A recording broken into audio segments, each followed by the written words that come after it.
Vertical distribution of temperature of oceanic water.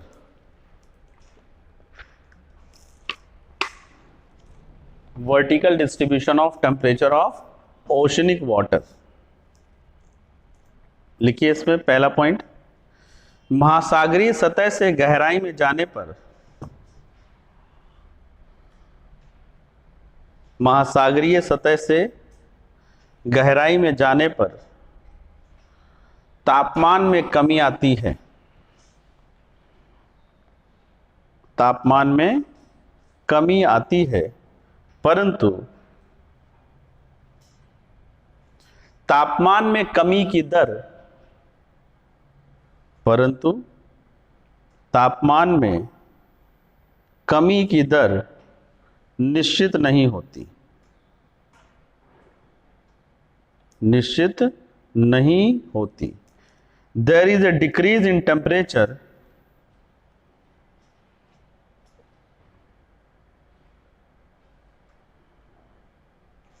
there is decrease in temperature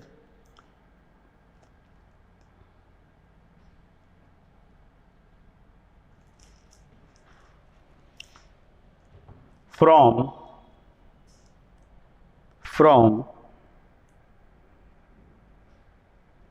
sea level to sea bottom,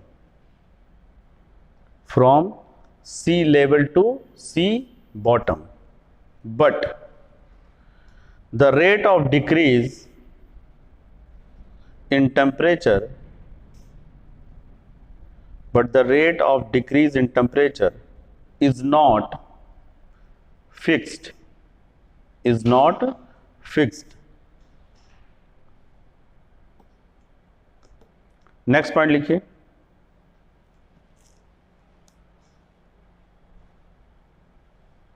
महासागरीय जल के तापमान में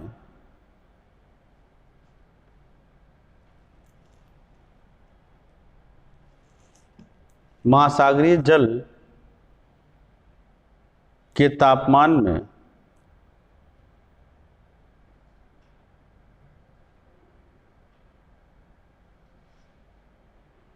bracket में लिख दीजिए सतह, है ना, यहां पर हम पहले देख रहे हैं सतह। विषुवत रेखा से ध्रुवों की ओर जाने पर निरंतर कमी आती है। विषुवत रेखा से ध्रुवों की ओर जाने पर निरंतर कमी आती है, परंतु ये माना जाता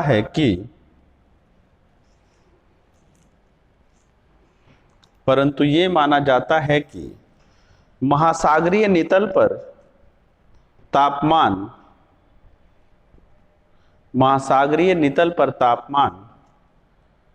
सभी अक्षांशीय प्रदेशों में समान रहता है। परंतु ये माना जाता है कि महासागरीय नितल पर तापमान सभी अक्षांशीय प्रदेशों में समान रहता है। तो जब हम सरफेस पे हैं तब तो इक्वेटर के पास ज्यादा गर्म मिलेगा और ध्रुवों की तरफ जाएंगे तो टेम्परेचर कम होगा, लेकिन माना जाता है कि जो ओशन के बॉटम में है वो टेम्परेचर चाहे इक्वेटर के पास हो चाहे वहां, क्योंकि सूरज की रोशनी पहुंच ही नहीं पाती, है ना। तो ये इंग्लिश में लिखिए नेक्स्ट पॉइंट ये वाला,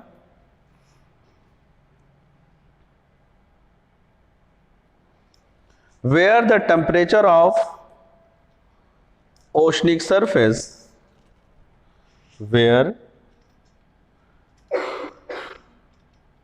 the temperature of oceanic surface decreases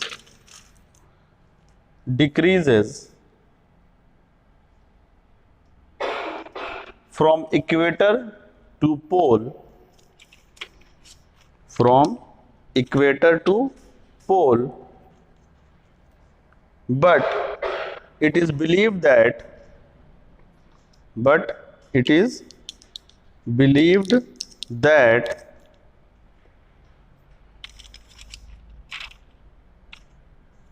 the temperature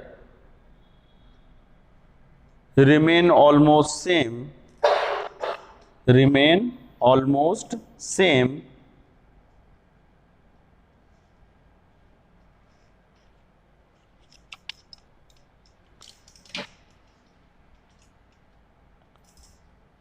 remain same at sea bottom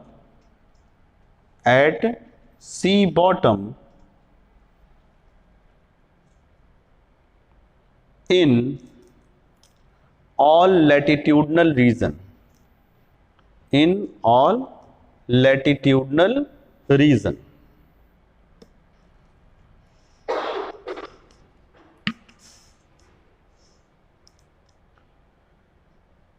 next point लिखिए,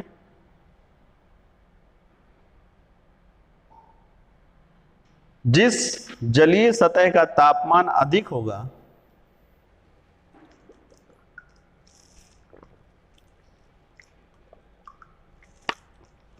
जिस जलीय सतह का तापमान अधिक होगा तो गहराई में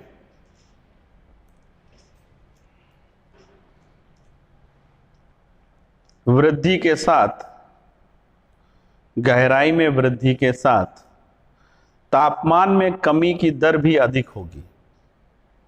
तो गहराई में वृद्धि के साथ तापमान में कमी की दर भी अधिक होगी। इंग्लिश में लिखिए next point,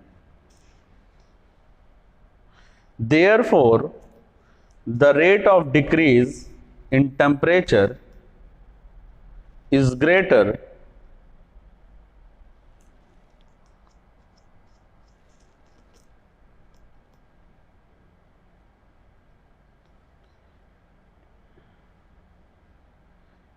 when surface water temperature is high, when surface water temperature is high।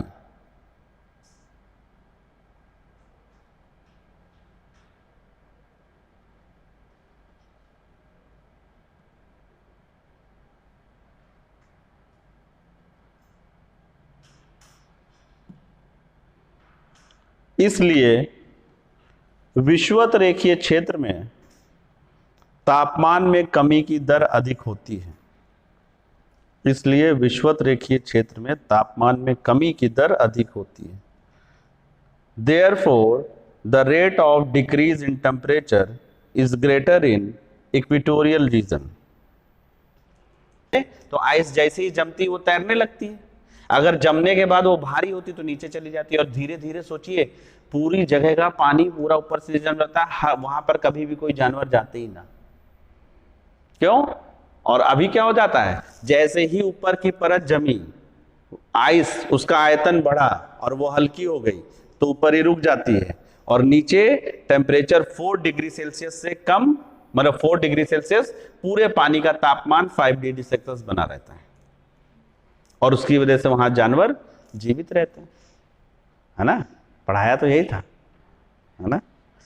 तो हीट इंसुलेटर की तरह, और आप सोचिए नेचर अगर ये वाटर का ना होता तो जहां पर ये पोलर बियर्स और ये कीवी पेंगुइन एक भी जीवित नहीं बच सकते थे, क्योंकि फिर बर्फ जैसे जमती भारी होकर कहां चली जाती, नीचे, और फिर नीचे से ऊपर तक पूरी बर्फ जमी हुई मिलती। अभी तो क्या है, ऊपर का पानी जैसे ही ठंडा हुआ 4 डिग्री सेल्सियस पहुंचा, वैसे ही वो क्या हो गया, जम गया, और जैसे ही जम गया तो वो फ्लोट करने लगा, क्योंकि बर्फ हल्की होती है, और फिर ऊपर की बर्फ के ऊपर तो, और बर्फ जो होती है हीट इंसुलेटर होती है ना, वो अंदर से गर्मी बाहर जाने देती, ना बाहर की सर्दी अंदर जाने देती, तो ऊपर तो ठंडी बनी रहती है और नीचे का टेम्परेचर 4 डिग्री सेल्सियस प्लस बना रहता है। ये है ना, बस ये होता है। तो यहां पर बताते हैं हर चीज के पीछे साइंस।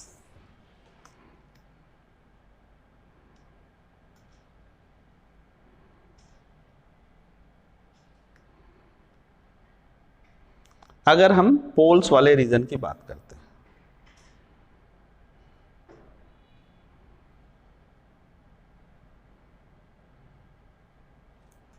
माना जाता है कि ओशन बॉटम का टेम्परेचर जो होता है, ये मान लीजिए ओशन बॉटम है, यहां से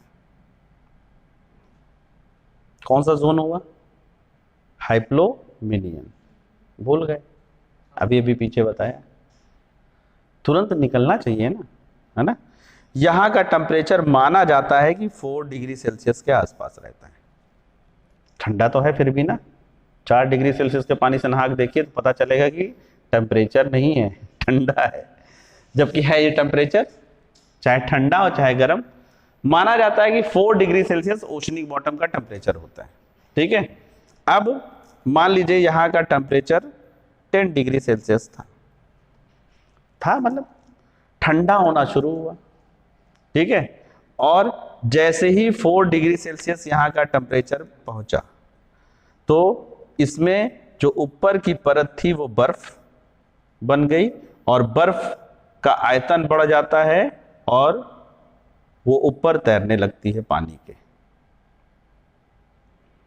ये बर्फ बन गई, अगर ये भारी होती तो अभी फट से नीचे चली जाती, और उसके बाद फिर ऊपर की परत जमती जाती, फिर नीचे चली जाती, है ना। और इस तरीके से पूरा का पूरा समंदर यहां पर क्या हो जाता है, जम जाता। लेकिन जैसे ही 4 डिग्री सेल्सियस से कम हुआ, जैसे ही ऊपर की, क्योंकि ऊपर ही से हीट लॉस हो रहा है ना, नीचे से थोड़ी ना हीट लॉस हो रहा है। हीट लॉस कहां से हो रहा है, सरफेस से। जैसे ही हीट लॉस हुआ और टेम्परेचर 4 डिग्री सेल्सियस पहुंचा, वैसे ही आपका वाटर कन्वर्ट हुआ आइस में, हल्का हो गया, ऊपर ही तैरने लगा। और जैसे ही ये आइस बन गई तो आइस जो है ऊष्मा का कुचालक होती है।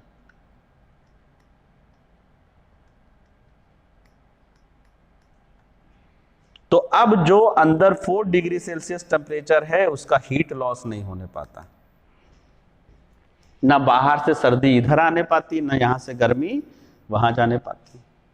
ठीक है ना। ये तो यहां का टेम्परेचर 4 या हो सकता है कई बार 5 डिग्री सेल्सियस भी मिल जाए, है ना, या फिर 6 डिग्री सेल्सियस भी मिल सकता है। क्यों, क्योंकि जैसे ही भाई ठंडा होना शुरू हुआ तो 10 से कितना हुआ, 9 ऐसे करके तो हुआ। ठीक है, नीचे वाले का जब तक होता उससे पहले ऊपर बर्फ जम गई। तो अब देखिए 6 डिग्री सेल्सियस टेम्परेचर है आइस के नीचे, है ना। तो शुरुआत में जब हम इसीलिए ध्रुवीय क्षेत्रों में उधर से इधर आएंगे तो पहले तो यहां पर कितना है, 0 डिग्री सेल्सियस। तो पहले यहां से यहां पहुंचे 6 तक तो कितना है, इंक्रीज किया, बढ़ते हुए मिला कि नहीं। अगर 0 से 6 पहुंचेंगे, इवन हम लोग 5 भी पहुंचेंगे तो इंक्रीज कहा जाएगा ना। और फिर 6 या 5 से 4 पहुंचेंगे तो बिल्कुल नेग्लिजिबल है, बिल्कुल नगण्य तरीके से ही जो दर है वो कम होगी। एक 4 डिग्री सेल्सियस का पानी हो, एक 5, उंगली डालिए दोनों आपको सेम लगेंगे। तो उसमें रेट, डिक्रीजिंग रेट बहुत कम हो जाता है। तो जो ध्रुवीय क्षेत्र तो होते हैं वहां पर सतह से थोड़ी दूर जाने पर पहले तापमान में वृद्धि होती है। तो इसका मतलब ये नहीं पानी खौलने लगा, सर वहीं नहाएंगे अब, तापमान वृद्धि का मतलब वही। इसका मतलब ये है कि 0 से कहां पहुंचा, 5, और 5 के बाद फिर 4 पहुंचने में 1 डिग्री सेल्सियस का डिफरेंस, और उसको फिर 10 किलोमीटर से डिवाइड कर लीजिए, है ना। 1 डिग्री सेल्सियस तो 0.1 डिग्री सेल्सियस पर किलोमीटर डिक्रीज होगा तो पता ही नहीं चलेगा, नेग्लिजिबल हो जाती है। ये सबसे बड़ी खूबी है यहाँ की, है ना। और समझ में ना आया हो तो पूछ लीजिए, समझ में आ गया ना। ठीक है, चलिए। तो इक्वेटर वाले में तो क्या होता है, ऊपर भी गर्म और गर्म से ही नीचे ठंडा होता चला है। यहाँ क्या है, ऊपर इतना ज्यादा ठंडा होता है कि पहले थोड़ा सा गर्म और फिर उस गर्म से ठंडा, लेकिन डिफरेंस बहुत ही कम हो जाता है। चलिए लिखिए नेक्स्ट पॉइंट। वहीं दूसरी ओर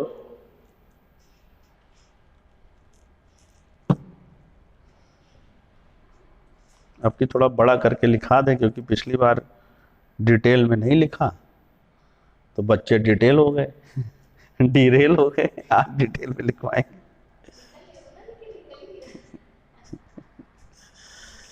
वहीं दूसरी ओर ध्रुवों पर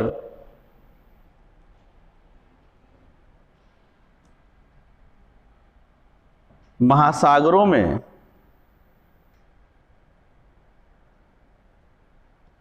पहले तो कुछ गहराई तक तापमान में वृद्धि होती है। रिपीट करते हैं, वहीं दूसरी ओर ध्रुवों पर महासागरों में पहले तो कुछ गहराई तक तापमान में वृद्धि होती है और फिर तापमान में कमी की दर लगभग नगण्य हो जाती है। और फिर तापमान में कमी की दर लगभग नगण्य हो जाती है।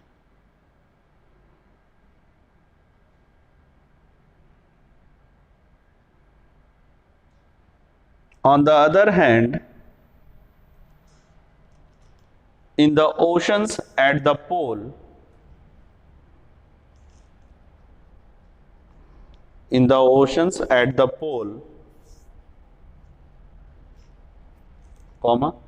first there is an increase in the temperature.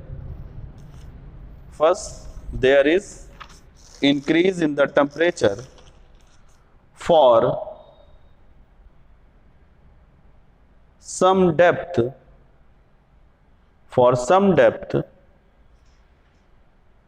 and then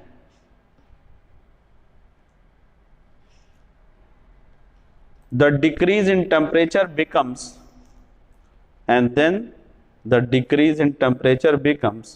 almost negligible.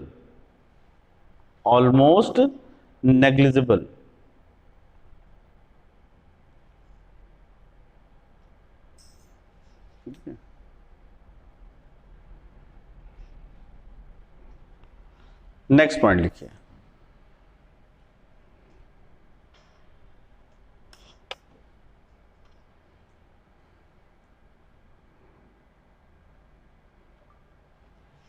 महासागरों में जिन क्षेत्रों में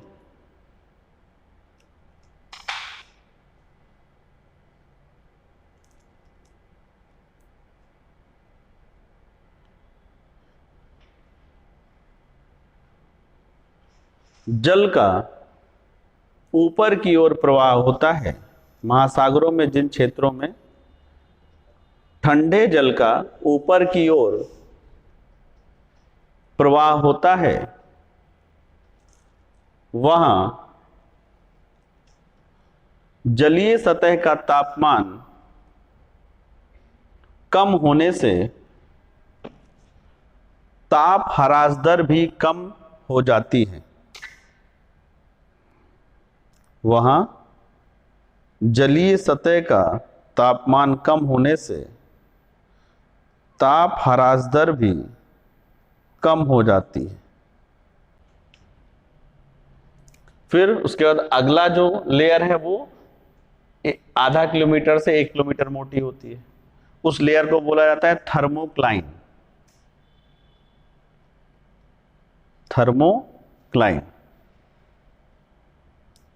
और थर्मोक्लाइन में लिख लीजिए ताप ह्रास दर सर्वाधिक। थर्मोक्लाइन वाले में लिख लीजिए ताप ह्रास दर सर्वाधिक, मैक्सिमम टेम्परेचर डिक्रीजिंग रेट। यहां पर बहुत तेजी से तापमान घटना शुरू होता है।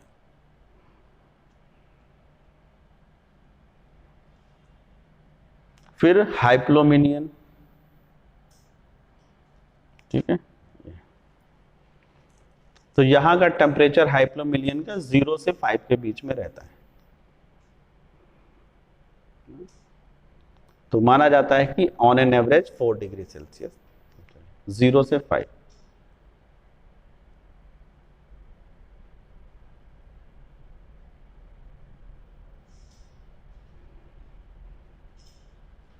बना लिया? बताइए अब इस लेयर में कहीं पर कोई कंफ्यूजन है?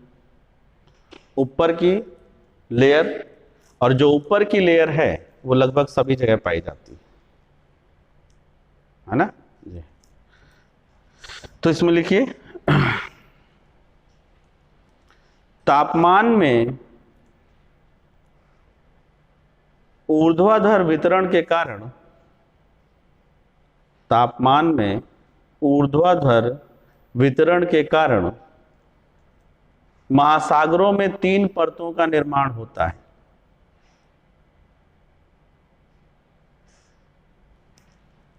इंग्लिश में लिखिए The vertical distribution of temperature leads to the formation of 3 layers in ocean. The vertical distribution of temperature leads to the formation of 3 layers in ocean. Next point इसे में लिखिए, विषुवत रेखीय क्षेत्र में साल भर औसत तापमान अधिक होने के कारण, विषुवत रेखीय क्षेत्रों में साल भर औसत तापमान अधिक होने के कारण तीनों परतों का विकास होता है, तीनों परतों का विकास होता है। The development of all 3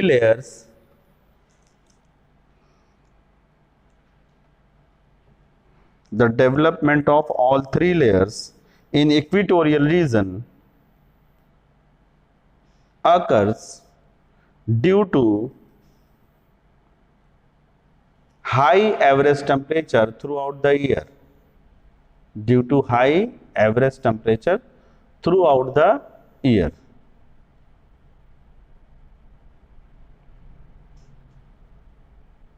ठीक है, और उसमें भी देखा जाए तो कब, गर्मियों के मौसम में।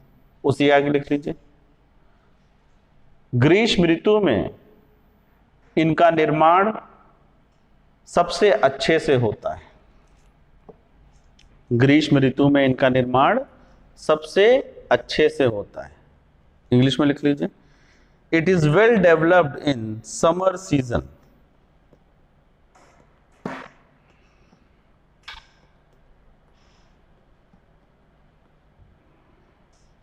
है ना, क्योंकि भाई टेम्परेचर डिफरेंस से तो पता चल पाता है कि भाई ये एक लेयर हो गई जिसमें टेम्परेचर 20 से 24 आ रहा है ना, फिर 20 से लेकर 10 पता चल रहा है कम से कम इतनी लेयर में।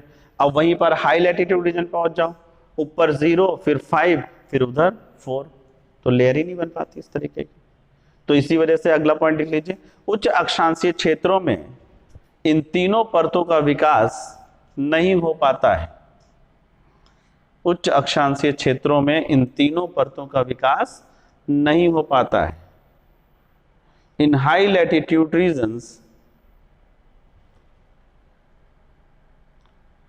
these layers do not develop, these layers do not develop। ये हो गया आपका। अब इसमें कोई डाउट है तो पूछिए। हाँ, थर्मोक्लाइन का टेम्परेचर समझे नहीं, थर्मोक्लाइन का टेम्परेचर सेम कैसे रहेगा? एक जगह पर भाई मान लीजिए एक जगह पर सेम की बात कहां हो रही है, थर्मोक्लाइन में ही तो टेम्परेचर बहुत तेजी से कम होता है। नहीं, लेयर में आने के नहीं, उस लेयर में अगर यहां से मान लीजिए 0 से शुरू करते हैं तो 0 से यहां आते आते टेम्परेचर बहुत तेजी से डिक्रीज करता है ना, डिक्रीजिंग रेट बहुत ज्यादा होता है यहां पर।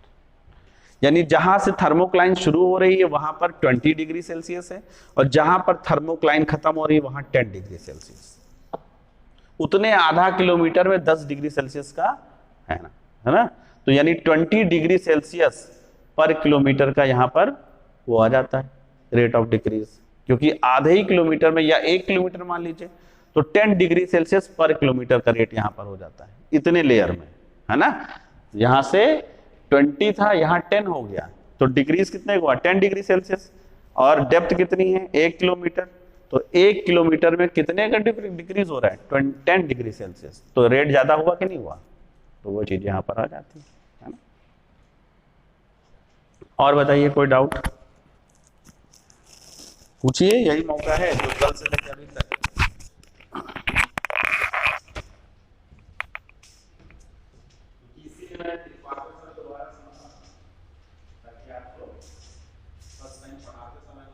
In the regions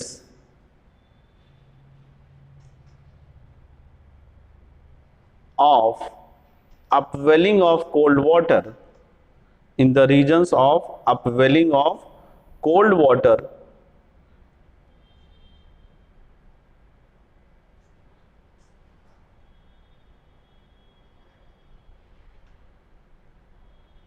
comma, the temperature decreases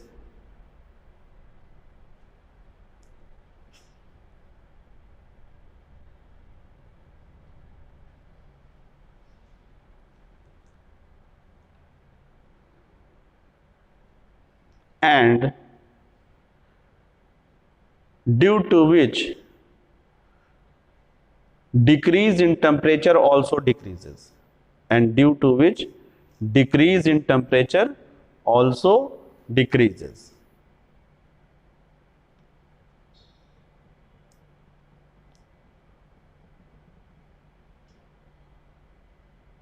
अगला, वही दूसरी ओर जहां गर्म जल का प्रवाह नितल की ओर होता है, वहां सतही जल का तापमान अधिक होने से ताप ह्रास दर भी अधिक होती है। वहां सतही जल का तापमान अधिक होने से ताप ह्रास दर भी अधिक होती है। On the other hand, where downwelling of warm water occurs, downwelling of warm water occurs,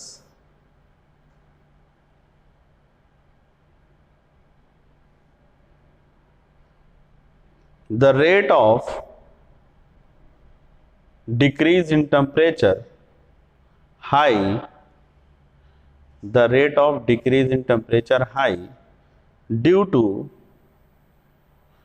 accumulation of warm water, due to accumulation of warm water।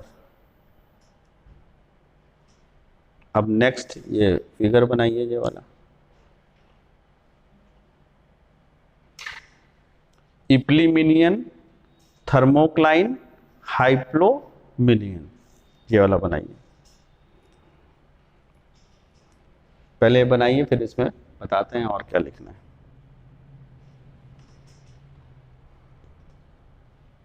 तो पहले आधा किलोमीटर यानी 500 मीटर तक की जो परत है उसको क्या बोलते हैं? इप्लीमिनियन। तो देवनागरी में लिख लीजिएगा, चाहे ऐसे लिख लीजिएगा, इप्लीमिनियन।